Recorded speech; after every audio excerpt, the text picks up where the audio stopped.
Today நம்ம மேக்ஸ்ல என்ன பார்க்க போறோம் அப்படின்னா நேரியல் சமன்பாடுகள் தான், லீனியர் ஈக்குவேஷன்ஸ் தான் நம்ம பார்க்க போறோம்.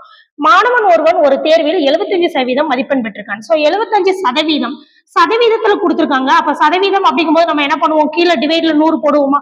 அப்ப 75/100 அப்ப என்ன வந்துடும் 0.75. இதை நம்ம பின்னமா மாத்தியாச்சு. இதே மாதிரி அடுத்து என்ன கொடுத்திருக்காங்க, மற்றொரு மாணவன் 60%. அப்ப அவனுக்கு என்ன பண்ணுங்க, கீழே டிவைட்ல 100 போடுங்க. அப்ப 0.60. சோ பின்னமா மாத்தியாச்சு. என்ன கொடுத்திருக்காங்க நெக்ஸ்ட், 60% மதிப்பெண் பெற்ற மற்றொரு மாணவனை விட 30 மதிப்பெண்கள் அதிகமாக பெற்றிருக்கிறான். சோ முதலாவது மாணவன் வந்து எப்படி இருக்கு, இரண்டாவது மாணவனை விட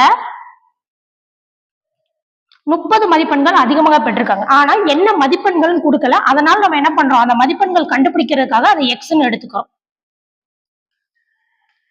சரி, அப்ப இப்ப எக்ஸ் எல்லாம் ஒரு சைடு கொண்டு போயிருங்க, நம்பர்லாம் ஒரு சைடு வச்சுக்கோங்க.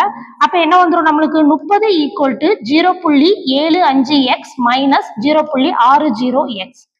அப்ப 0.75ல 60 போச்சுன்னா என்ன வந்துடும் 0.15x ஈக்குவல் டு 30. அப்ப இதுல இருந்து எக்ஸ் கண்டுபிடிச்சா நம்மளுக்கு என்ன வந்துடும், இந்த 0.15 டிவைட்ல வந்துடும் 30/0.15.